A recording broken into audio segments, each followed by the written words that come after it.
So today, guys, we'll be talking about The God of Small Things by Arun Hadi Roy and his value of literature in society today. So first off, we'll give you a summary of the characters. The characters consist of Esta and Rahil.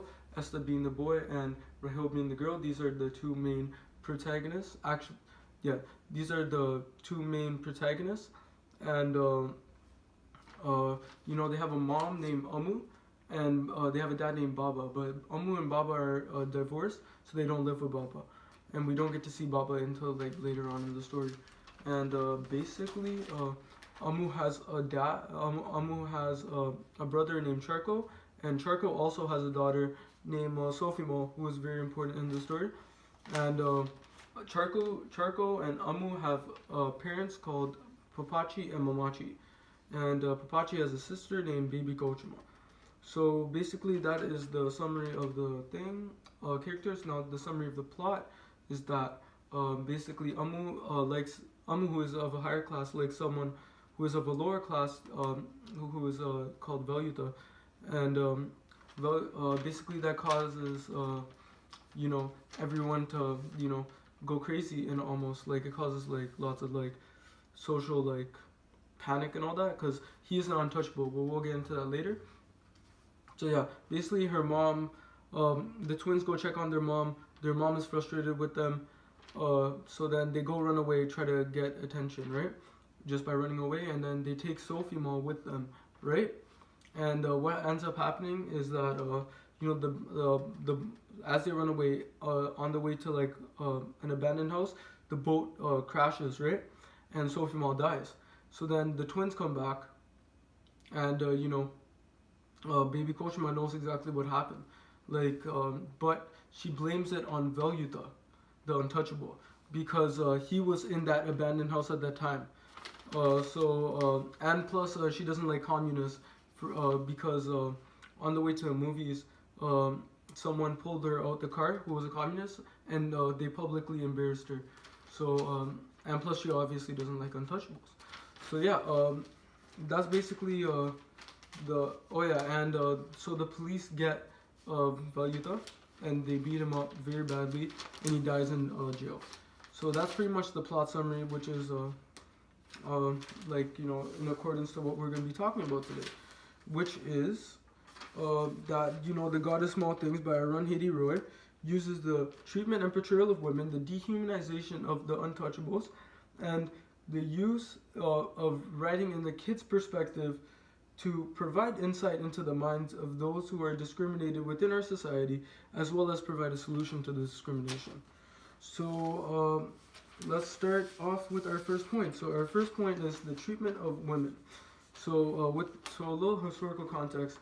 Within the 1960s in India, which is when this took place, women were seen as property, and they were not seen as they were seen as like they had limited rights.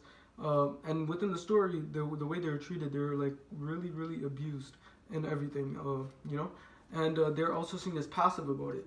Best example would be Mamachi. So in the quote on page 47, it says, "Every night beat her with the brass flower vase," and end quote. So basically, women back then were kind of like, they were very passive. She didn't even say anything. It says in the book later on that she would never tell anyone. She would never say anything. Because she doesn't want to get divorced, right? Because that would be dishonorable. She would be labeled a whore, prostitute, rebel. That's what women were seen as. And basically, within this article for Dav College for Women, India, by Pushpinder Walia, she says that being divorced and manless and otherwise fury, Amu becomes a victim when she is trapped in the conventional, hypocritical, and ruthless set of Aymanim values. So as you can see, the Aymanim women are constrained within this kind of set of rules and like expectations and status quo that they have to like maintain, because at this point they don't have rights, they don't have freedom. They have to just be passive and just go with the flow, because they have to fit into society's expectations of them at this point. So we see this within Frankenstein. For example, Justine in Frankenstein, she was a very passive character, and because she was framed for murder, and she was still very calm. And her quote was that God knows how entirely innocent I am, but I do not pretend that my protestants should acquit me, and I rest my innocence on a plain and simple fact, on the plain and simple explanation of the facts. So, as you can tell, a little historical context on that too is that, in the Victorian era, women were also like seen in, like, they were put into a box, to per se. Oh, sorry, my phone. So yeah, so they were put into a box, and they couldn't do certain things, they couldn't say certain things. Certain things were just out of line, and definitely like defending herself. She couldn't defend herself. She needed a man to do it. Like So yeah, basically, and we can see the impact it had on Justine. She remained inactive and a victim of her circumstances throughout the whole thing. Now, my second argument we will be talking about is the dehumanization of untouchables. So, what is an untouchable? An untouchable is the person tainted by a birth into a caste system that deems them impure or less than human. So basically, the Indian society was structured like this, but for many centuries before, and by these social, social classes and like boundaries. And basically, we see Valyuta very limited by this. And we see this in his occupation. He's very, very skilled at what he does, but he still gets paid less than everyone because everyone doesn't want to see untouchable get paid more than them. And we see this in his love life. He cannot love Amu, right, who is his love interest out in public, because that is not socially acceptable, because Amu is of a higher class and he is of a lower class. So and we see he doesn't also get the same treatment. In this quote we see in chapter 18, page 70 of The God of Small Things, we see that they say that if they hurt Valyuta more than they likely intended to, it was only because of any kinship, any connection between themselves and him, and any implication that, if nothing else, at least biologically, he was a fellow creature and had severed long ago. They were not only arresting a man, they're exercising fear. So basically, they were not only arresting him because they weren't beating him up because they thought he was a bad guy, right? This quote clearly explains that, they were afraid of him. They no longer conceived him as a human being, right?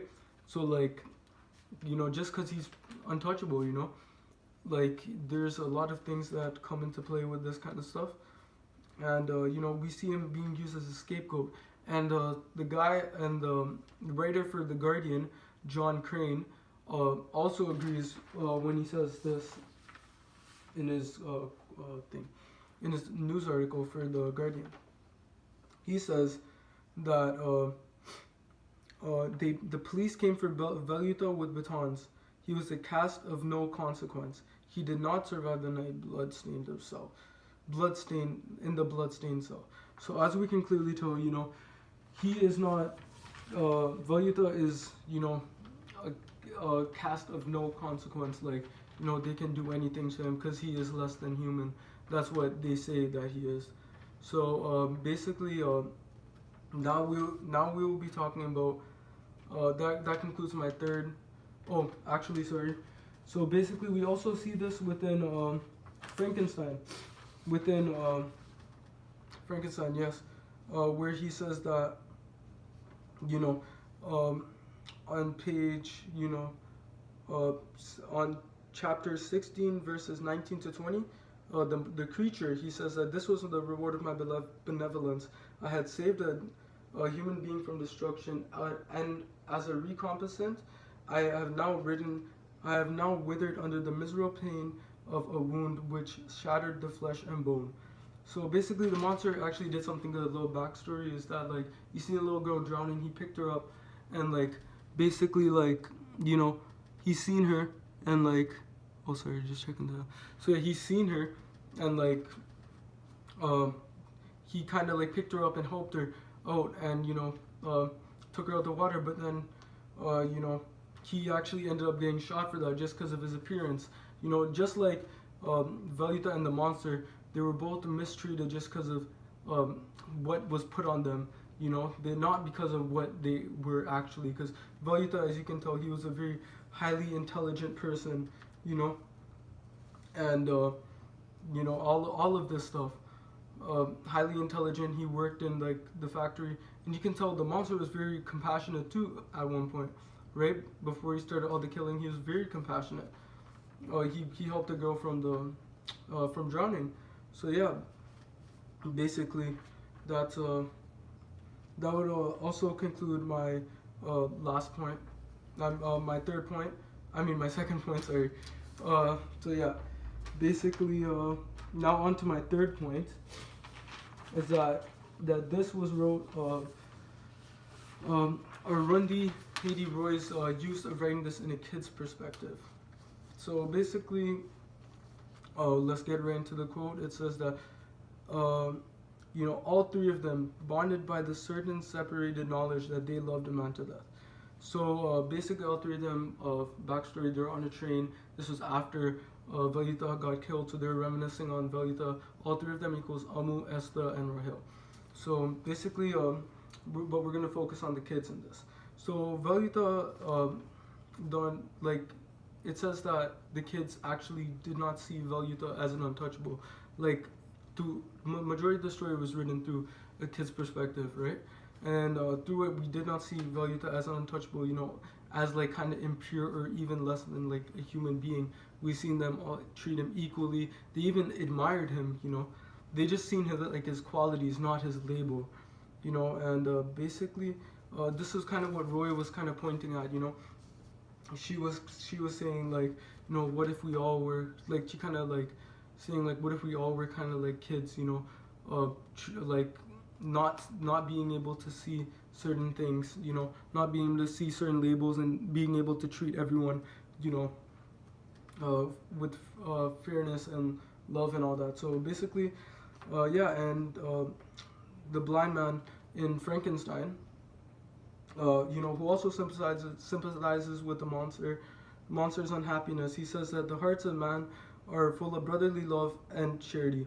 On chapter 15, page 24, and on chapter 15, page 30, he says, afford him true pleasures to be only way serviceable to him, to a human creature.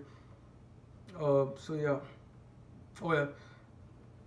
So basically, as you can tell, both of these characters are unable to see any physical or appearances or any like labels or anything, but they still are able to sympathize with them.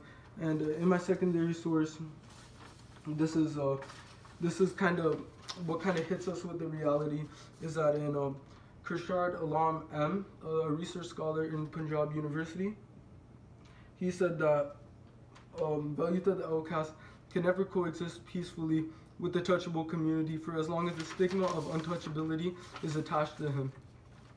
So basically, that's like the sad truth, because as we can tell, what happened with the police and you know, when Valyuta, what happened with the police and Valyuta, and what happened with the monster, and when the Lacey sons kids came back. So like basically, to wrap things all up, all I would like to say is that the value of this literature has many values overall. So basically, its first value is it provides an insight to where in the minds of the people who are, you know, being discriminated. You know, we see how they feel, we see how they treat, we see how they're treated. But not only does it provide that, it also provides like it also provides kind of like a solution to how to treat people better. You know, Arun Haiti Roy, she completely used the kids as kind of like, you know, a lens of innocence, like a symbol of innocence, and like, you know, just accepting and all of that. So thank you for listening to